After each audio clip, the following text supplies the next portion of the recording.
The birth of Cronos.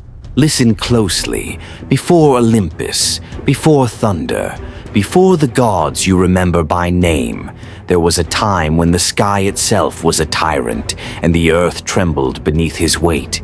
And from this ancient struggle a titan rose, one who would devour even his own blood to keep his throne. His name was Cronos. Cronos was not born into peace. He was the youngest child of Uranus, the endless sky, and Gaia, the eternal earth. Together they were the first rulers, the primal parents of a brood that would fill the cosmos. But Uranus feared his own children. He saw in them a challenge to his rule, and so he cast them deep into the womb of Gaia, forcing them into the shadows of Tartarus, the abyss below all. Imagine Gaia's agony, her children, the titans crushed beneath the sky, unable to breathe or roam. Her cries shook the world. In her pain, she turned to her youngest, Cronos. He was the boldest, the sharpest, the one unafraid to defy the sky itself. To him, she gave a weapon, a sickle of unbreakable adamantine, and with it, she asked for vengeance. Cronos accepted. He hid in the night, waiting for Uranus to descend upon Gaia. And then, with a single merciless strike, he severed his father. Uranus's blood rained down upon the earth, giving birth to monsters, furies, and nymphs. From the foam of his severed flesh came Aphrodite herself. The reign of Uranus was ended, and in that moment Cronos seized the throne of the cosmos. He freed his brothers and sisters, the Titans, and declared himself king of the Golden Age. The world was his, and for a time it seemed that peace and prosperity had come. But the story of Cronos is not a tale of peace. It is the story of fear, of prophecy, and of the endless cycle of blood between father and son. The reign of Cronos and the Golden Age. With Uranus cast down, the Titans rose in triumph. At their head stood Cronos, his sickle still dripping with the blood of the sky. He was now the undisputed king of the cosmos, the lord who would rule in place of his father. The chains of Uranus had been broken, and so began an age the poets would later call the Golden Age. For in those early days of Cronos' reign, the world was fertile and abundant. Rivers ran pure, crops rose high without need of labor, and mortals, still young upon the earth, lived in ease and plenty. There was no war, no toil, no hunger. All things grew beneath the rule of Cronos, and some whispered that no age of gods or men would ever match it again. Yet even as the earth flourished, a shadow stretched over Cronos' throne. For Gaia, who had once urged him to overthrow Uranus, had also spoken words of prophecy. When the sky fell, she had told him, "As you overthrew your father, so shall your son overthrow you." The words clung to Cronos' heart like chains. He had risen by treachery and blood. Could he expect anything less from his own children? And so the seeds of fear were planted, fear that would grow darker than any night. Cronos took to wife Rhea, his sister and queen. She was radiant, motherly, the balance to his cold ambition. But with every child she bore, Cronos felt the prophecy tightening around him. Each cry of a newborn was to him not joy, but the sound of doom drawing nearer. Thus began his monstrous answer. One by one, when Rhea delivered her children, Hestia, Demeter, Hera, Hades, Poseidon, Cronos devoured them whole. No blade, no blood. He swallowed them alive, sealing them within his endless stomach, so that they would never grow, never challenge him, never see the light of day. Rhea wept. She who should have been the mother of gods was left with nothing but silence. The golden age that poets sang of, the age of ease and prosperity, was in truth painted with horror, for its king had become a tyrant of fear.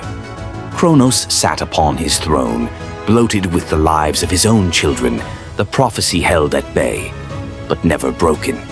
For fate is a chain that even titans cannot sever. Rhea's deception and the birth of Zeus. Rhea's heart was torn asunder. She had given life, yet Cronos had devoured it.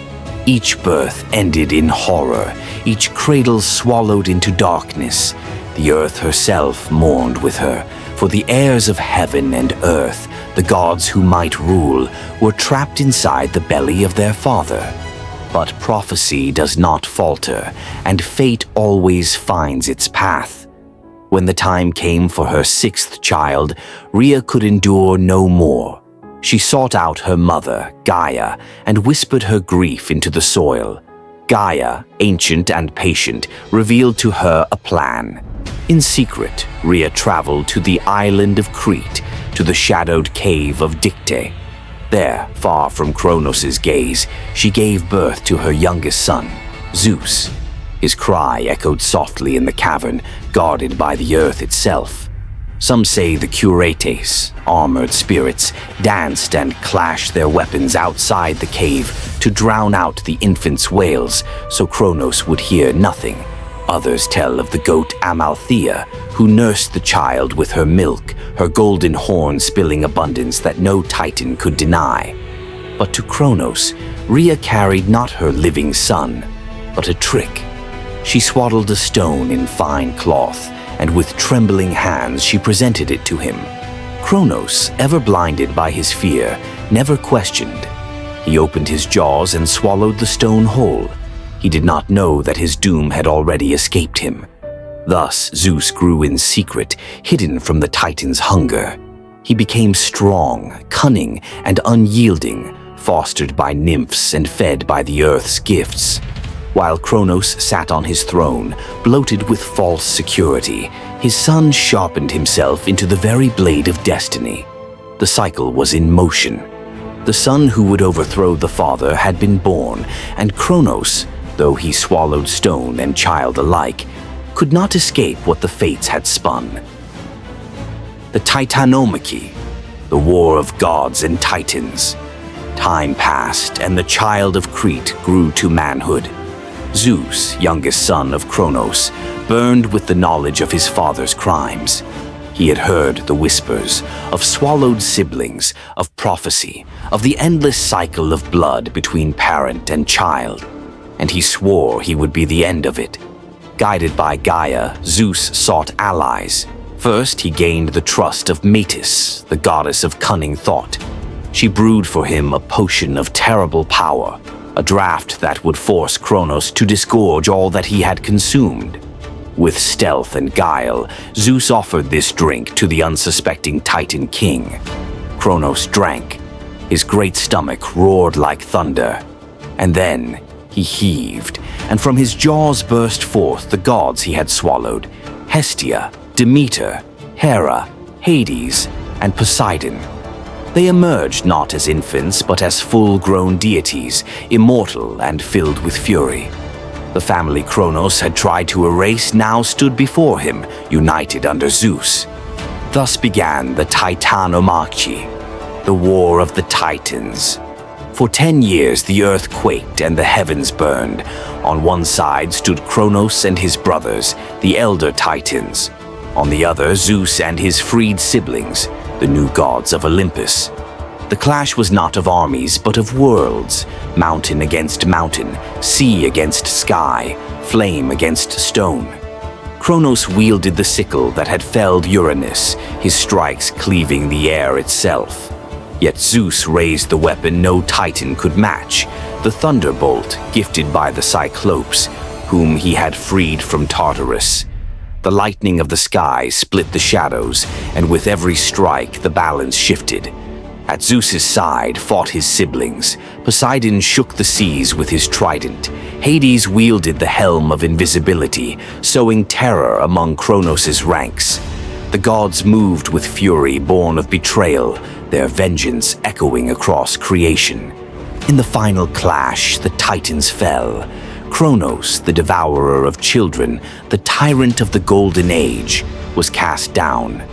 Bound in chains unbreakable, he and his allies were hurled into the abyss of Tartarus, where the 100-handed Hecaton Kyres stood guard over them. The reign of Cronos ended as his fathers had before him, with blood, with prophecy, with betrayal. The cycle turned once more. Yet in whispers the poets say, not all tales end in Tartarus. Some myths tell of Cronos spared, sent to dwell in the farthest west, upon the Isles of the Blessed, where the souls of heroes rest in eternal peace. But whether chained in shadow or ruler of paradise, one truth remained. The Titan's throne was broken, and Olympus had risen in his place. Legacy of Cronos, time, Orphic mysteries, and Saturn. Though Zeus had claimed the throne of Olympus and cast Cronos into the depths, the Titan's shadow never vanished. In myth, defeat is not the end, it is a transformation. And Cronos, once lord of the Titans, became something far greater and far more haunting. In the Orphic traditions, Cronos is not merely a dethroned king. He is bound in the farthest reaches of the cosmos, a prisoner beyond the edge of time. Some poets whispered that he slumbers in chains, guarded by necessity itself, waiting for the turning of ages. Others claimed that Cronos is no longer just a titan, that he has become time incarnate. His very name twisted with Cronos, the eternal devourer of all things. And what is time if not a god that devours its children? Each second that passes swallows what was before it. Every age consumes the one that gave it birth. Just as Cronos devoured Hestia, Hera, Hades, Demeter, and Poseidon, so too does time devour gods, kings, and mortals alike. Nothing escapes his hunger. The Greeks remembered Cronos with fear and awe, but the Romans gave him a new face, Saturn. Here his tale shifted once more. No longer only a tyrant, Saturn became a god of agriculture, of sowing and harvest. Yet the memory of the devourer remained, hidden in ritual. In Rome, during the festival of Saturnalia, the world turned upside down. Masters served slaves, laws were suspended, and feasting filled the streets. It was a fleeting return to the so-called Golden Age, a glimpse of Cronos' reign, both joyful and dangerous. To the Romans, Saturn was not just a god of plenty. He was a reminder that all order rests upon the chaos of what came before. So Cronos lived on, as Saturn, as time, as the endless cycle of rise and fall. His sickle, once a weapon of rebellion, became the farmer's scythe and the reaper's blade. The Greeks and Romans may have crowned Zeus and Jupiter as kings of the heavens, but in the silence of passing years, it was Cronos who lingered, devouring each moment as it slipped away. The devourer of ages. Cronos' story is not just the tale of a titan. It is the mirror of every dynasty, every throne, every age that believes itself eternal. He rose by overthrowing his father, and he fell by the hand of his son. The prophecy was not merely fate, it was the law of existence. For what is power if not a fleeting crown? What is a king if not a shadow awaiting his successor? Cronos devoured his children to hold back the tide, yet time devours all kings, all empires, all gods. Even the mightiest will one day hear the footsteps of their heir. In the silence of Tartarus or in the paradise of the Blessed Isles, Cronos still waits, bound but eternal, defeated but never gone. Every tick of the clock, every fading breath, every grain of sand slipping through the glass is a whisper of his name. Cronos is not just the titan who swallowed his children. He is the devourer of ages, the scythe in the harvest, the reaper in the shadows, the reminder that nothing, not even the gods, escapes the jaws of time. And so, as you remember Zeus's thunder, Hera's wrath, Poseidon's seas, do not forget the one who came before, for in the end all things return to Cronos,